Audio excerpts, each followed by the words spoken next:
প্রিয় শিক্ষার্থীরা, আমরা আজকে আলোচনা করব সুপারপজিশন থিওরেম নিয়ে।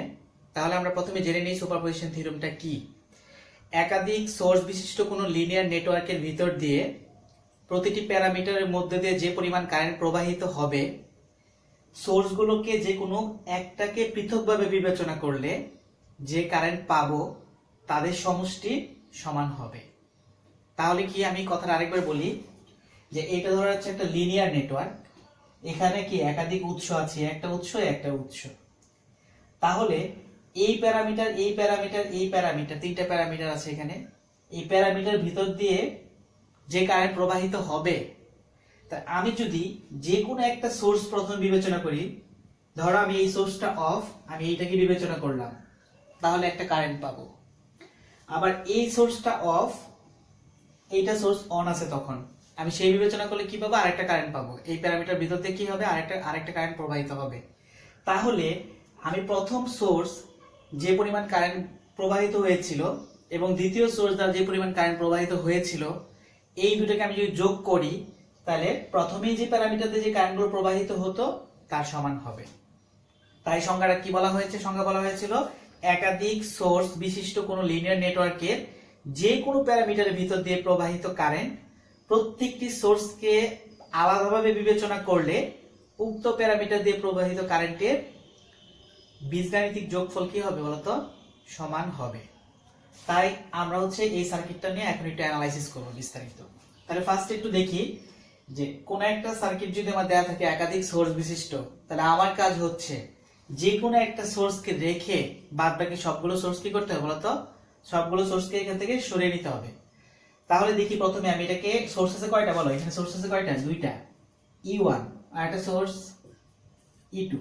তাহলে এখানে রেজিস্টর আছে তিনটা, আমি ধরলাম কত, R1 R2 R3। তাহলে এখন আমি যদি বিস্তারিত আলোচনা করি, যেহেতু পজিটিভ, আমি কারেন্ট এদিকে যাচ্ছে, ওকে, ডিরেকশনটা এদিক দিলাম, এটা পজিটিভ, কারেন্ট এদিকে যাচ্ছে, তার মানে দুইটা কারেন্ট কি হবে, এদিক দিয়ে প্রবাহিত হবে, ওকে। এটা ছিল আমার নরমাল সার্কিট। তাহলে আমার কাজ হচ্ছে প্রথমেই আমি এদেরকে কারেন্ট ধরে নিব। আমি ধরলাম এটা কারেন্ট কত, ধরো I1, এটা কারেন্ট কত I2, এটা কারেন্ট কত I3। তাহলে এইভাবে কিন্তু আমি ইচ্ছা করলে সার্কিটে কারেন্ট বের করতে পারি।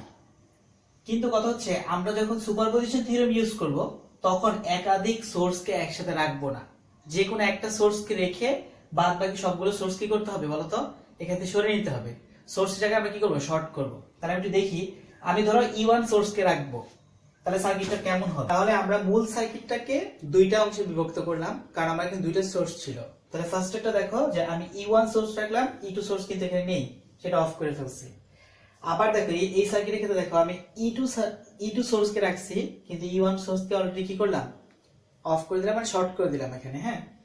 তাহলে দেখো এখান থেকে আমি কি বলছিলাম যে কারেন্ট কিন্তু চেঞ্জ করা যাবে না। তাহলে এখানে I1 I2 I3 যেই কারেন্ট আছে, এখানে I1 I3 I2, ঠিক আছে, একই কারেন্ট রাখতে হবে।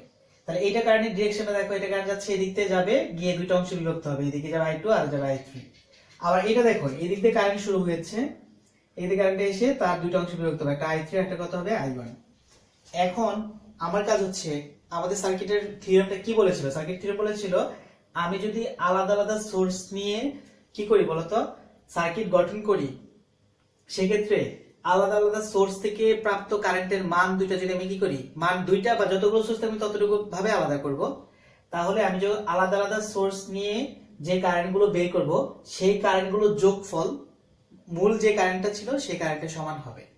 তাহলে এইটা একটা সোর্স নিয়ে আমি কারেন্ট বের করলাম I1 I3 I2, এখানে আরেকটা সোর্স নিয়ে বের করলাম I2 I3 I1। তাহলে আমি যদি এই সার্কিটের কারেন্ট আর এই সার্কিটের কারেন্ট একসাথে যুক্ত করি, তাহলে আমি কি বলবো, মোট কারেন্ট পাবো। এবার একটু লক্ষ্য করো, এখানে যে I1 থাকে, এখানেও I1 থাকে, তাহলে আমার কিন্তু বুঝতে সমস্যা হবে। যার বিধায় আমি এই সার্কিটটাকে, প্রথম সার্কিটটাকে নাম দিলাম একটা I1 prime, I2 prime, I3 prime. দ্বিতীয় সার্কিটের ক্ষেত্রে আমি কি বলবো, I1 double prime, I3 double prime, I2 double prime. আমি জাস্ট তাদেরকে আসলে একই রকম নাম হয়ে যাবে দেখে আমি কি করলাম বলতো, তাদেরকে একটু ভিন্ন করার চেষ্টা করলাম। এবার আমি বের করবো কত বলো, I1 I2 I3। তাহলে কিভাবে আমি I1 বের করব? দুইটা যোগ করতে হবে, তাই না? দুইটা কিন্তু যোগ করতে হবে। তাহলে কি কি যোগ করতে হবে বলো? I1 মানে হচ্ছে এখানে I1 এখানে I1, তাহলে দুইটা I1 আসবে, একটা হচ্ছে I1 প্রাইম আর একটা কি বলতো I1 ডাবল প্রাইম। এখানে কি হবে? I2 এর ক্ষেত্রেও তাই হবে, I2 prime I2 double prime. আবার I3 এর ক্ষেত্রেও তাই হবে, I3 prime I3 double prime. আমি এগুলো কেন লিখলাম? কারণ আমি হচ্ছে দুইটা সার্কিটে কারেন্ট মোট যোগ করে, এখানে দেখো I1 একটা প্রাইম আছে, এখানে কত I1 ডাবল প্রাইম আছে, তাহলে I1 প্রাইম আর I2 প্রাইম দুটো একসাথে নিলে হবে কত বলো? I1, যেহেতু 1 প্রাইম 1 প্রাইম, তাই না? এবার দেখো I2 প্রাইম একটা প্রাইম I2 ডাবল প্রাইম, তাহলে I2 prime I2 double prime যোগ করলে হবে I2। আবার I3 prime I3 double prime দুইটা একসাথে যুক্ত করলে, বীজগণিত এভাবে যুক্ত করলে তার মান কত হয় বলতো? I3। এখন কথা হচ্ছে আমি কি যোগ করব না বিয়োগ করব?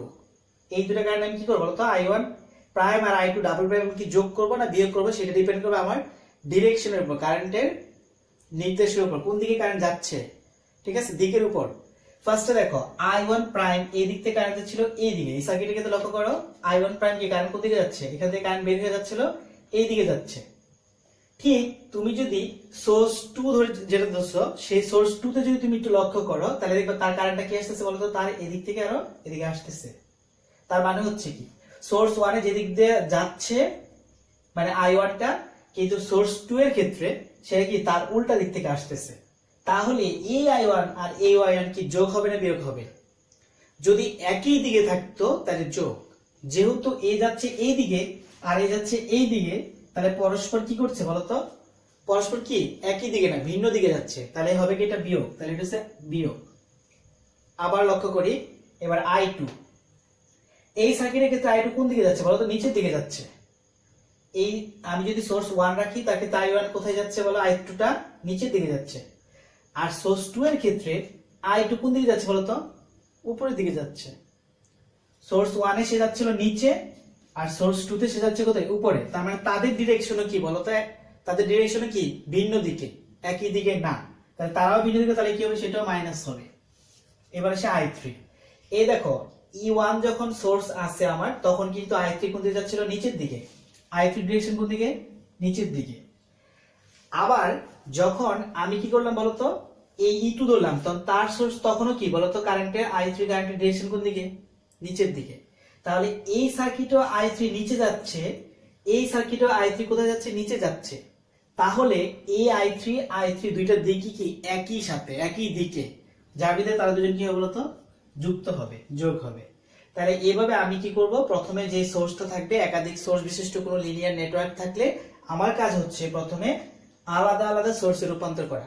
যতগুলো সোর্স থাকবে প্রত্যেকটা সোর্সকে রেখে বাদ বাকি সবগুলো সোর্সকে কি করতে হবে? শর্ট করে দিতে হবে। শর্ট করে প্রত্যেকটা সোর্সের সাপেক্ষে আমি প্রত্যেকটা I1 I2 I3 যতগুলো কারেন্ট আছে বের করব। আবার দ্বিতীয় সোর্সের সাপেক্ষে আমি কি কারেন্টগুলো বের করব। বের করার পরে আমি তারপর কি করব? একসাথে যুক্ত করে দেব। বীজগণিত এভাবে যোগ করব, যোগ করার ফলে যেটা পাবো সেটা হচ্ছে আমার কি কাঙ্ক্ষিত মান। তাহলে এইভাবে আমাদের মূলত কি করতে হবে? এই সার্কিটটা সলিউশন করতে হবে। ধন্যবাদ সবাইকে।